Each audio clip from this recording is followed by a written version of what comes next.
Welcome to Indie Spotlight, a podcast where I, your humble host Sizer, have a heart to heart with independent and small tabletop RPG developers. Now, okay, listener, some podcasts start cold and warm up. That's not our style. We begin at a blaze and crank up the heat until we go full supernova, okay? So we are starting with the lightning round. That's where we begin. We don't wait till later until for that. So, guess, if you please, what is your name? They are LostHaven art online. And what are your pronouns, Andy? He, him. Where do you live, King? I live in Scotland. And what kind of creative are you? I am a artist and game designer. Cool. And what is your project? The current one that we're talking about today. Okay, my current project is Skies Above, which is a JRPG-inspired game that I've been working on for the last 4 years. I remember you working on that when we first crossed paths on what used to be Twitter, right?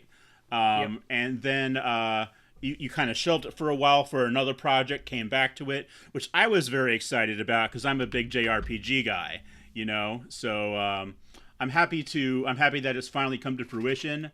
That we're finally going to see what it has to offer the world. So, can you give us like a bird's eye view, if you'll pardon the expression, of Skies Above? Like, what is it exactly, aside from just like a JRPG inspired TTRPG? So Skies Above takes place in a post-apocalyptic world, but not dreary Fallout style post-apocalypse. It's the world has been broken by magic. A lot of the land now floats upon the clouds. There's airships, there's flying beasts, elemental crystals, goddesses, all the sort of stuff you'd expect from a JRPG inspired game. Um, and it uses an exploding D8 dice pool, not dice pool, so just single dice system. Okay, cool. Are there any particular JRPGs you took inspiration from with Skies Above, or like any other media? So Skies of Arcadia is a big Yeah, one. yeah. Skyward Sword for Legend of Zelda fits in there Okay. quite nicely. A lot of your older Final Fantasy games, like 4 through to 6. Um, The golden era, some would say. yep, and the Bravely games, like Bravely Default. Yeah. Uh, Is there anything with like the Bravely Default games where you get to manipulate like turn order and things like that? yeah, there is. With Skies Above, there is the overdrive mechanic, which is kind of like how the game handles a limit break. But you charge it up and it allows you to take additional actions during your round, or you can hold your action and re-roll your initiative if you're finding yourself going a little bit too slow in combat. Okay, that's cool. I'm into it. It's fun to mess with like turn orders when you're doing like initiative systems. So I appreciate that. So we talked a little bit about the system, but you said it was so we're rolling d8s for the most part, right? Yeah, it's a What else can single you? D8. Single d8. Okay. What else? And they explode. So you explode, then add the result. Is that correct? If you roll an eight. Yeah.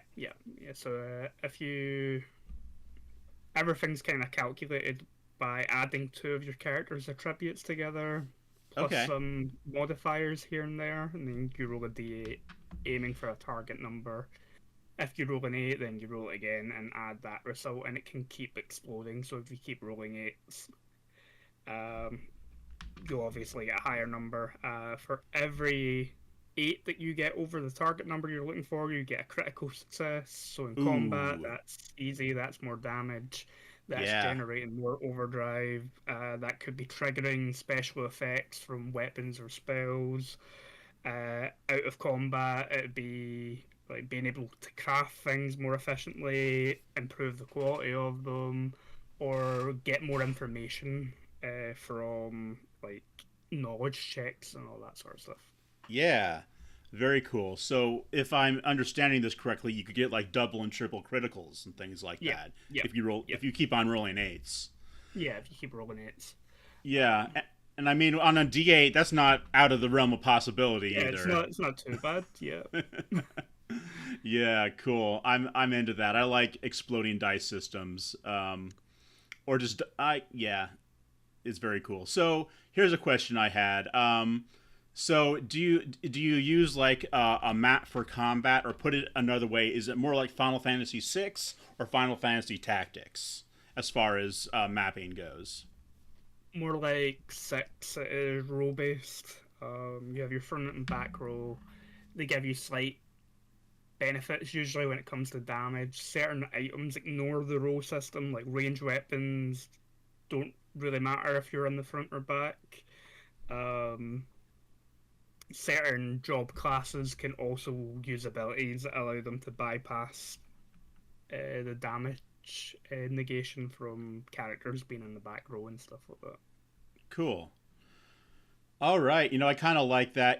It simplifies. So, do you do it like more theater of the mind typically, or do you actually use like a battle mat? When I've been test playing on Roll20, we've been using like a basic. It was actually a backdrop that I got from RPG Maker with some sprites and stuff on it, just to have a little bit more visual interest. But you don't necessarily need a map to play the game. Most games I design tend to be friendly towards theater of the mind. Okay. While we're at it here, I think I'm going to show a few of the layouts that you've got for this game because they look really good. That's one of the benefits of being an artist and a writer, right? You Yeah, get yeah. to you get So to you get to have um, all of the artistic stuff fully in your domain. I'm looking at the core mechanics sheet right now, which where we see the core, where we see about rolling d8s, about critical successes and fumbles. Um, I noticed that you have like the chapters are elemental themed too. yeah. So the number eight reoccurs throughout the game, not just in the dice that get used. So it uses D8s. Criticals are calculated by every eight that you get over your target number. There are eight elemental goddesses. There's eight Okay. chapters to the book, and all of the job classes have eight abilities that they can choose from as you're progressing. Yeah, that reminds me a little bit of Chrono Trigger, where everybody had eight abilities in the at the end of the game. Yeah, there is some Chrono Trigger influence in there as well, and the fact that you can play frog people. Yeah, I know. There's a frog on the. There's a cool looking frog person with like a kind of a webbed helmet. Let me pull that one up actually, so that the people can see it. That'll also be the thumbnail for this video. Yeah, he's got like a little sort of helmet with instead of like wings, it's got like webbed feet where the wings would Yeah. be. Love that. Um, so one of the add-ons for the Kickstarter is a pin badge of the frog knight. Yep. Oh, very cool. I'm into that.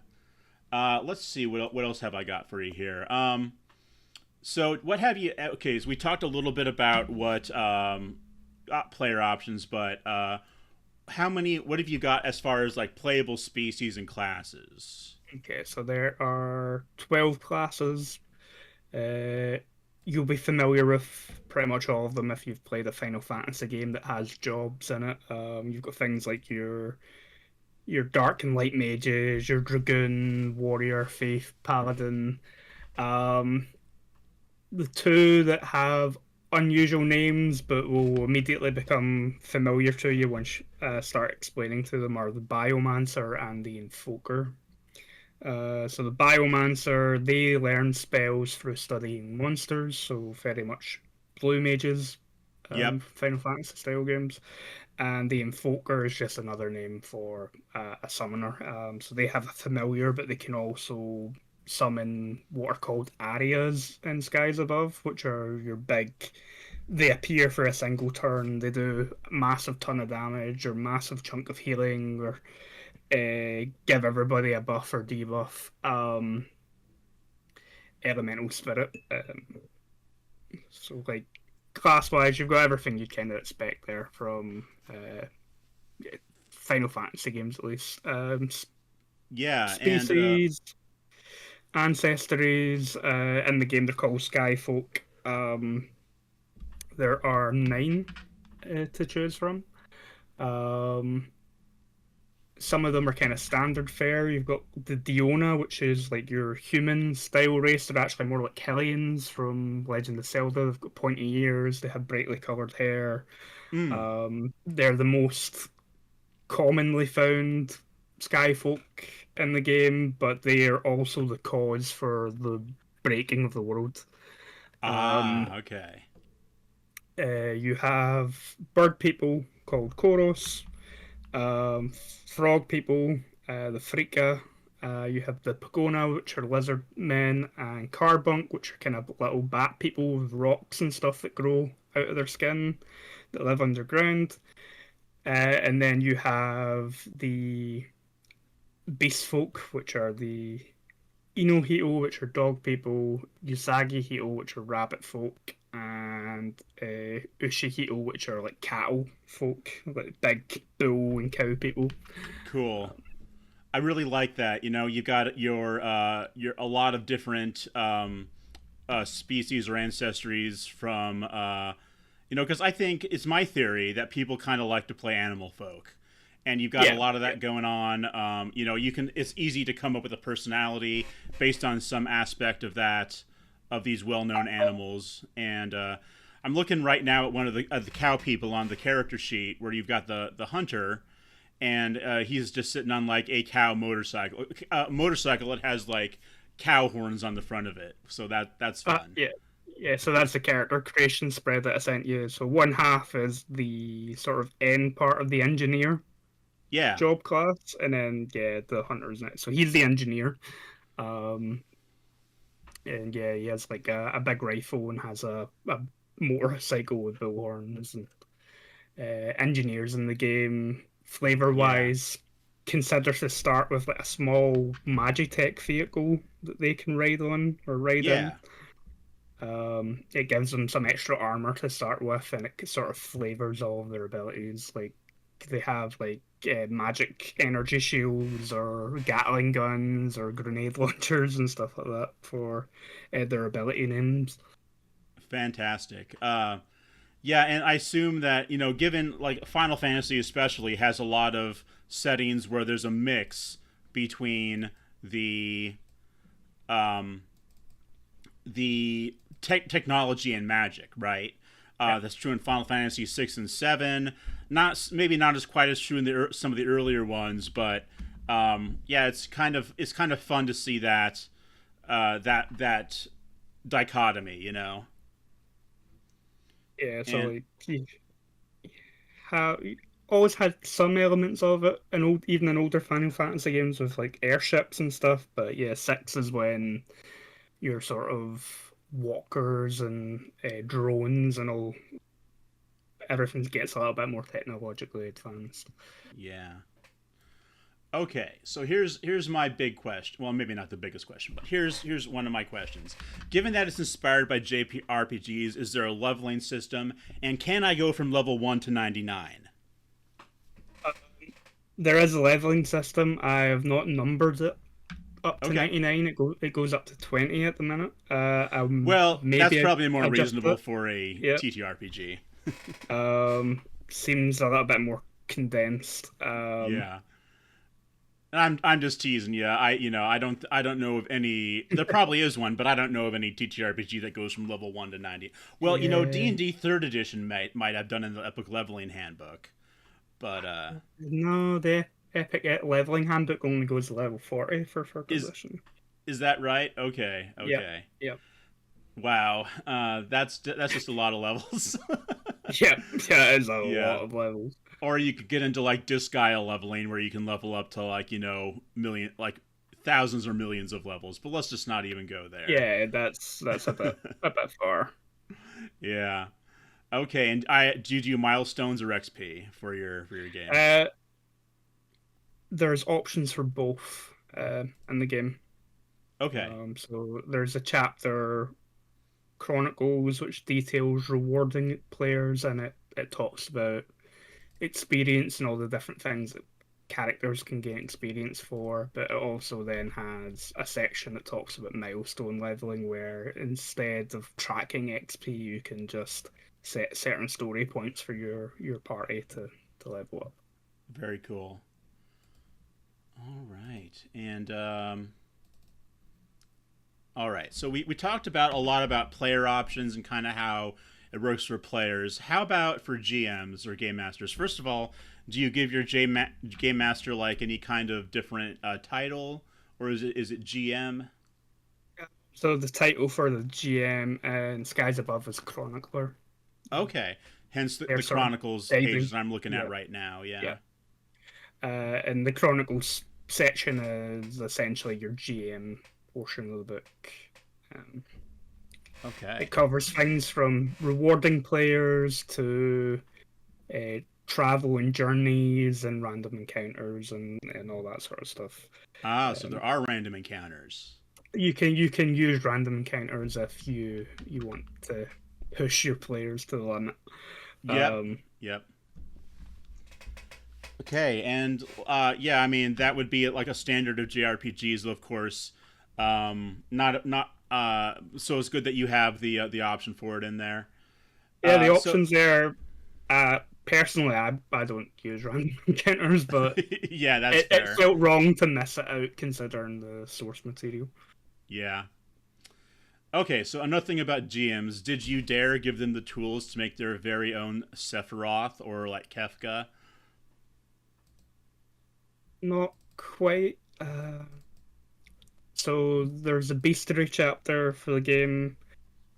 It has a few different monster types in it, including skyfolk enemies. All of the antagonists in the game start at level 1, but as a GM, you have the option of giving them levels to kind of match or exceed the players to challenge them. Uh, Yeah. and similar to leveling up players, when you give monsters extra levels, you get them more health, more attack bonuses, better defenses, you can unlock abilities. And for Skyfolk antagonists, you can give them any abilities that players can take. So you could make a customized fill-in for your campaign that takes a little bit of elements from some of the classes that you might want to flavor them with. Okay. Now I'm looking at the Oinkling on the bestiary page from the Darkness chapter. Very cute art there. He's got kind of a little, Moblin guy, I guess. Yep. That's what it reminds me of. And I notice you have treasure listed for and different levels, and at the bottom it says boss. So how do boss monsters work? So boss monsters also start at level 1 and can be leveled up. Each boss has mechanics that are unique to them. Um, so the Moblin or Oinkling Chieftain comes with a bodyguard. Um, so they start combat with a load of extra Oinklings around them to kind of help deal more damage or cover them, take damage on their behalf. Yeah.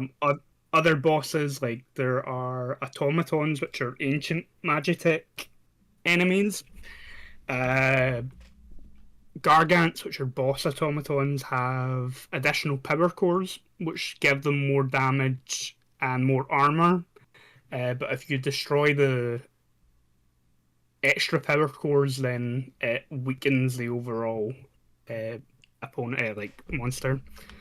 So each boss monster has an extra little mechanic on top of the standards that make fighting them a little bit more unique. That's good. You want your boss monsters to be memorable, and that's one of the reasons I think that so many Final Fantasy bosses are memorable because you do have those extra mechanics. Like Yeah, yeah, so many of the mechs that you fight in Final Fantasy VII, for instance, they have those specific weaknesses or specific areas you can target yeah. to They help you fight them. might have weapons that are tied to have their own hit point pool or whatever that you can slowly dismantle. Yeah. Yeah, but yeah, that's it's I like how true this is to some of the more memorable aspects of its source material. I think people are really going to enjoy that. So we talked a little bit about the setting, post-apocalyptic, but not dreary. Islands floating in the skies with magic and so forth.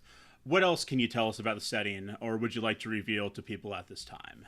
Um, so the setting has a few pre-established locations and factions, but it also explains how the player and chronicler can kind of work together to build their own locations for the party to explore. Like, there's some options for that in the book. Um, Okay. but setting wise, you have your good guy empire or kingdom that's ruled by a child empress, and but there's some intrigue and stuff going on behind the scenes. And the core, you have the remnants of the old empire that destroyed the world in the first place, who are still lurking in the clouds somewhere, occasionally appear to cause trouble. Of You've got course. pirate kingdoms and Hey. all sorts of different flying creatures and airships and yeah. So setting wise, it's what you'd expect, but some of the elements have been fleshed out a little bit to fit some of the lore and stuff that I've written for the setting. Cool.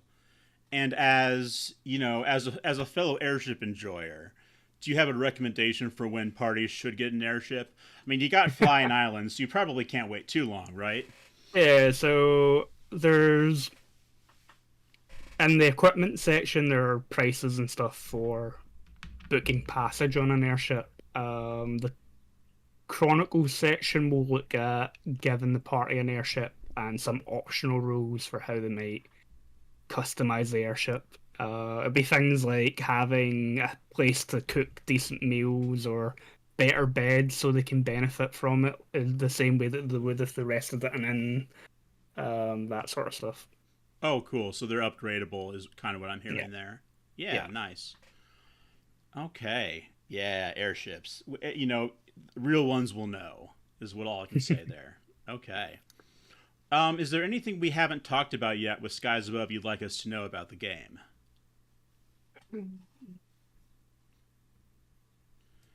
No, I We kind of think yeah, we've we kind of actually. went we covered a lot of it, didn't we? We talked Yeah, about basics, character options, crafting. There is a crafting system for all ooh, of those. Monster Hunter or Delicious and Dungeon fans. Pretty straightforward. You get some materials. There are crafting skills. Different items have a different target number you're looking for, and if you gain critical successes, you can improve the quality of them. So for weapons, that might be increasing the damage or giving them a slight attack bonus or reducing the amount of time it takes to actually craft it in the first place. okay. For consumables, it might give you extra doses or improve the benefit of it. So if you crafting healing potions and you get a critical success, you can boost the amount of health that they give you back and stuff like that. Gotcha. Okay. And I had just a quick question about the magic of the setting.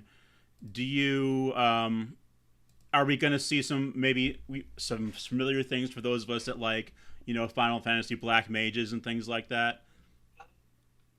Similar spells, not the same Right. naming conventions. You Um, have eight. You have eight. I noticed you have.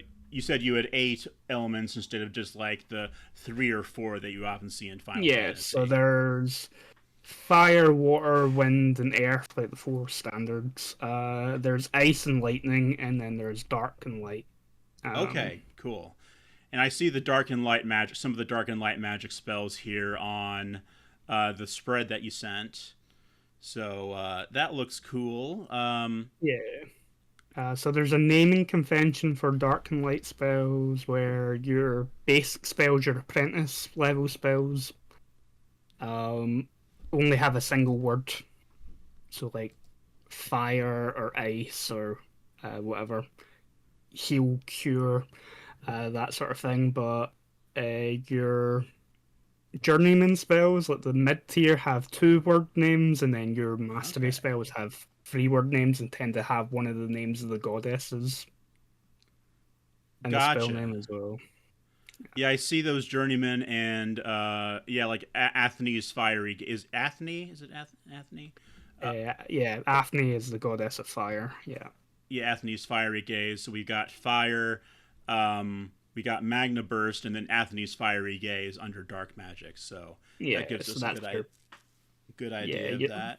That, that would be like your fire, Faraga sort of Yep. progression. Yeah. Uh, the other two spellcasters are the Biomancer. They can learn some monster abilities, not all monster abilities, because some monster abilities break the game, as we found during test play. Yeah. Um, but in the bestiary section, any monster ability that a Biomancer can learn has a Biomancer class symbol next to it. Okay. Cool. Yeah, I think that's probably And wise. It does seem like some monster abilities would be balanced towards taking down a party of adventurers rather than for yeah, the other way yeah. around. Um, and the Invoker, they choose a familiar at character creation, so they are kind of tied to a single element. Yeah. But they can, as they progress level, they can get additional familiars to expand their Okay. spell base. Um, Oh, you can just have a menagerie of pets. yeah, or they can get access to areas, which are the big one-off summon a elemental guardian spirit sort of deal. But those are unlocked through the campaign and not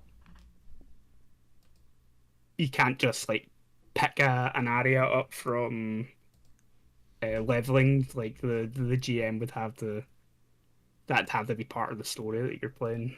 Yeah, that makes sense. And it usually in games like FF4, FF10, usually getting more summon spells is part of the plot, especially in FF10. Yeah, So Rydia and Una fans, pay attention here. yeah, yeah. Um, so yeah, there's that sort of thing. That's the four types of magic. Bards are one of the job classes. They're Hey, magic adjacent. All of their abilities are buffs and debuffs for their party or enemies.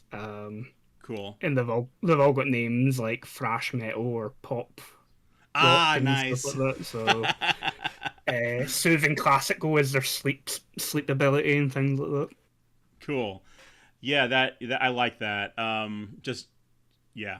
So this is all really cool, Andy. So when can people sign up for the Kickstarter? Okay, so the pre-launch page is already live, and I'll be pushing the start button on the 2nd of September, Okay. uh, between 6 and 8 p.m. UK time, which is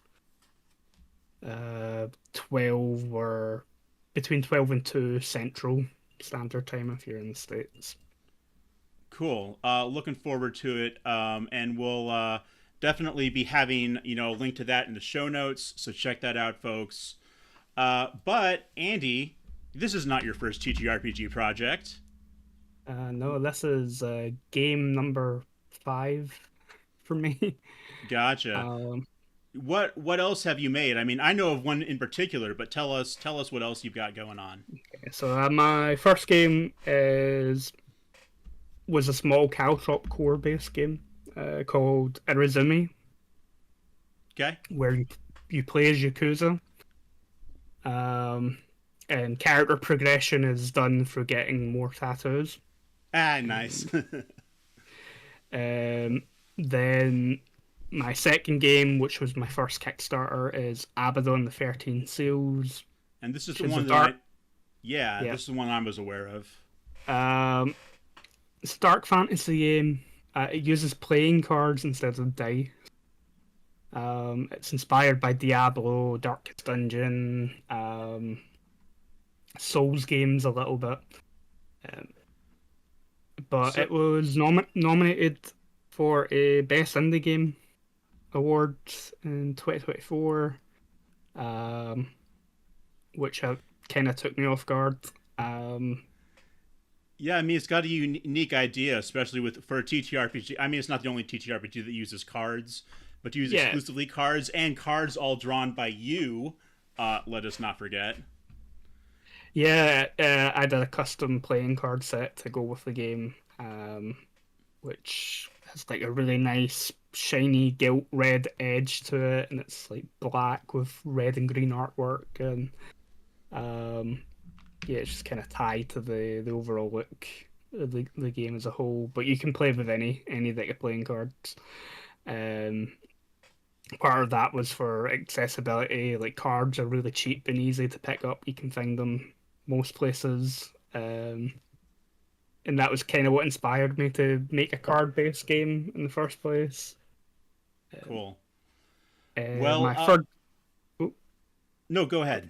yeah, third game is a solo journaling game called Stone, where you play as the dwarfs. You use rune stones for generating your story prompts. And the fourth game is called Wild Space, which is a rules like sci-fi, furry adventure, similar to Star Fox. Um, you have starfighters and stuff like that in it. Okay. That sounds.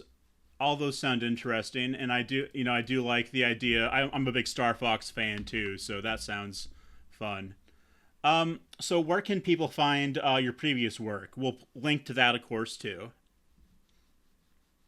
I have my own website, www.losthavenart.com, which has my portfolio as well as my own on it. Uh, if you're in the States, you might want to check out Indie Press Revolution. They've got a few of my games in stock as well. Um, and for catching me in general, then LostHaven Art on pretty much all social media platforms. Yep, that's how. And I don't know if you knew this, but when I first got into sort of the indie TTRPG space, you were like one of the first people I talked to on Twitter, and you were very kind to me. I appreciate you dealing with my naivete at the time about exactly how many people were sort of like in this community. So, Yeah, yeah. um, There's a lot. there's a lot, yeah. The breadth and depth of the indie TTRPG scene is not a pond; it's an ocean. Yeah. So, plenty to do out there, and plenty to do, plenty to see, plenty to play. So as we talked about earlier, you're an artist. So how would you describe your art? It's kind of hard for me to describe Okay. my art. So like I do a lot of different styles of artwork. So if you look at the artwork in Abaddon, it's very different from the artwork that I've been doing for Skies Above. I've been doing artwork for a long time. Um, Yeah. You, Professionally, yeah, I was a teacher, art and design teacher before going self-employed.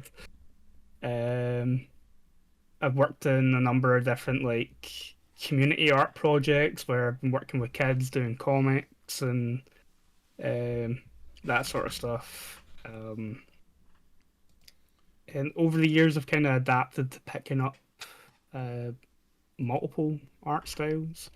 Um, 'Cause I went to college to do art. I've got an honors degree in digital art.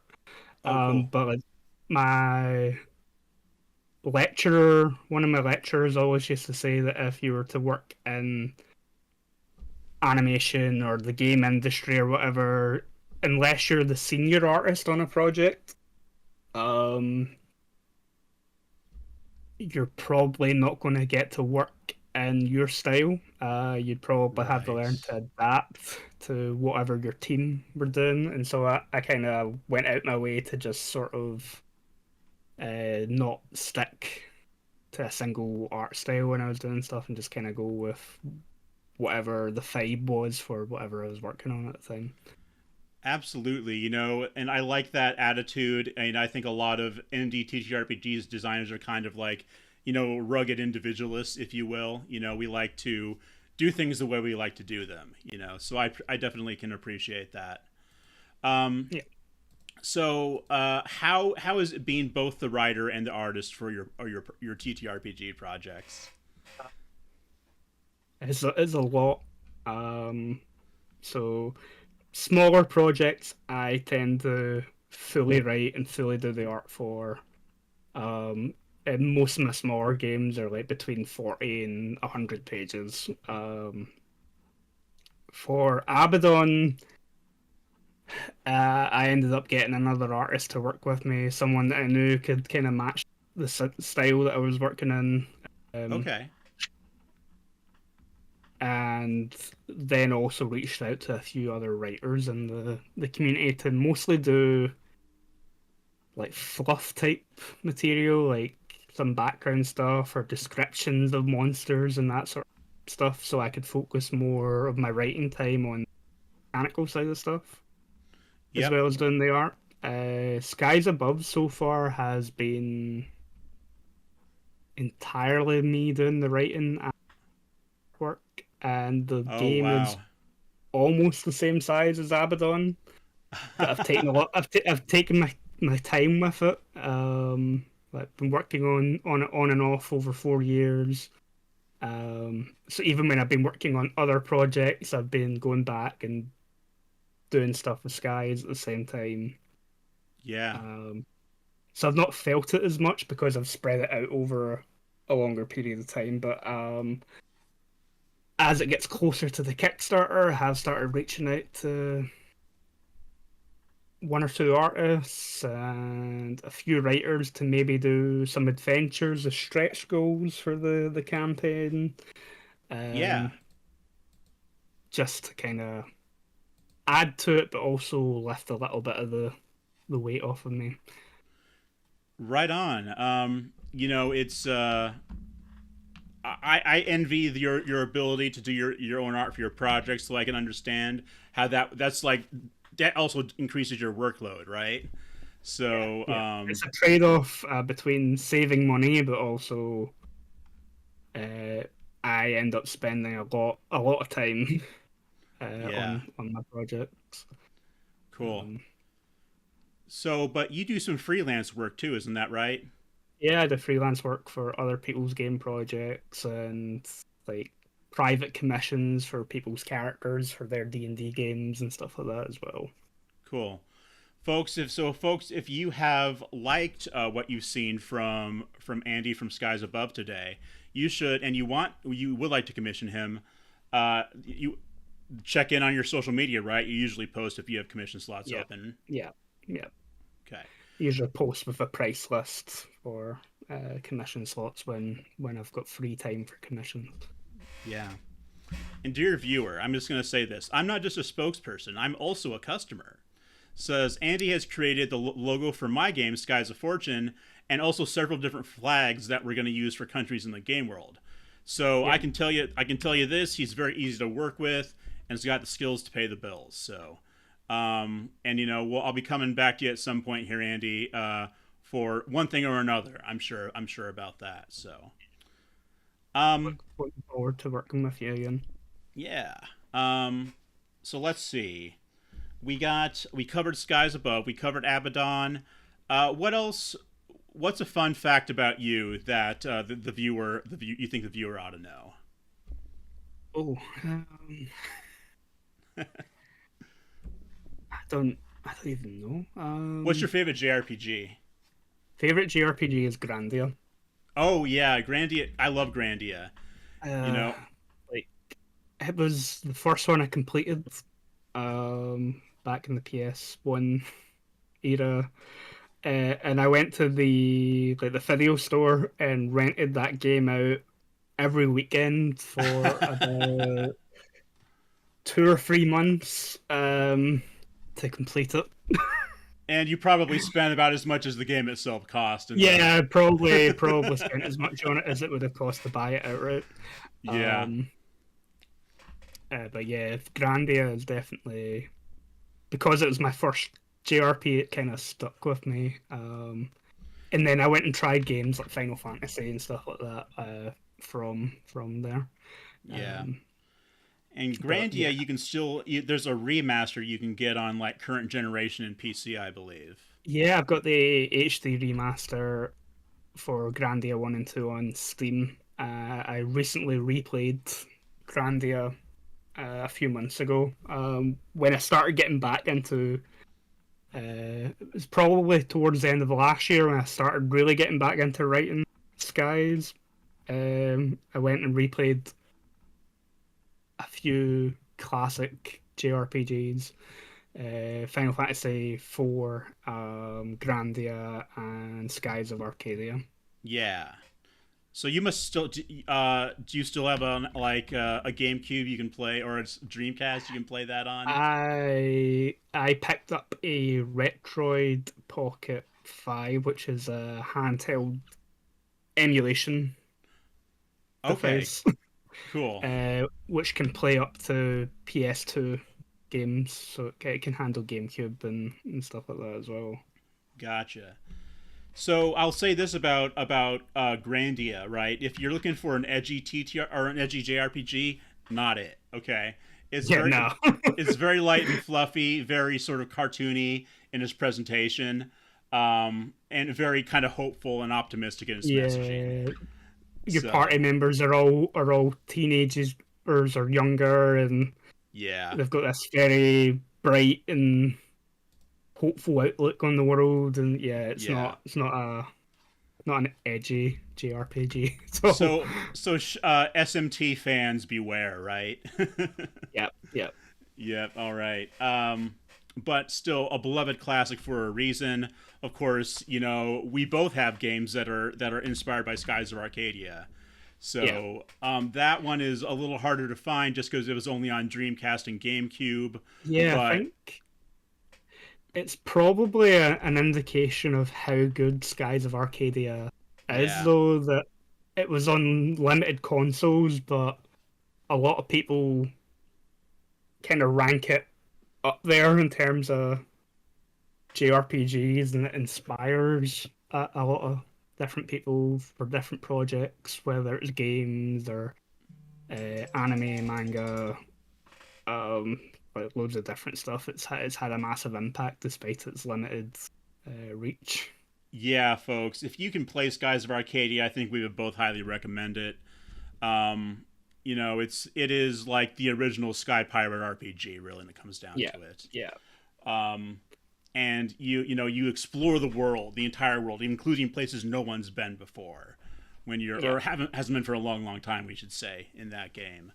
That's a big aspect of Skies Above for me. Is like the world was something before it was destroyed. There's lots of ruins, lots of floating islands out there that no one put on. And yeah, Skies of Arcadia is a really big influence on how I wanted the exploration to sort of feel for Skies Above. Okay. Well, folks, that there you have it. This has been Andy, the writer and artist for Skies Above, Abaddon, and several others. Freelance artist on social media. You can find him at LostHaven Art pretty much anywhere. Um, Thank you for being here on the inaugural episode of Indie Spotlight today, Andy. It was a pleasure to have you. I've wanted to have you on one of these, one of my podcasts for a while, so I'm glad that we finally got this opportunity to sit down and geek out about JRPGs and about TTRPGs in general. Yeah, it was fantastic to be on. I really appreciate you inviting me on. I think the last time we were supposed to do it was a chat with a load of other artists in the TTRPG space, and I had a family issue prop up and had to pull out Yeah. last minute. But it's nice to finally get to chat to you in this sort of Q&A style format. It's been really cool. Thanks for coming on. Folks, check out the Skies Above Kickstarter. Find the link in the show notes. And until the next time, have a good one and keep on gaming. See you later. Bye. Bye.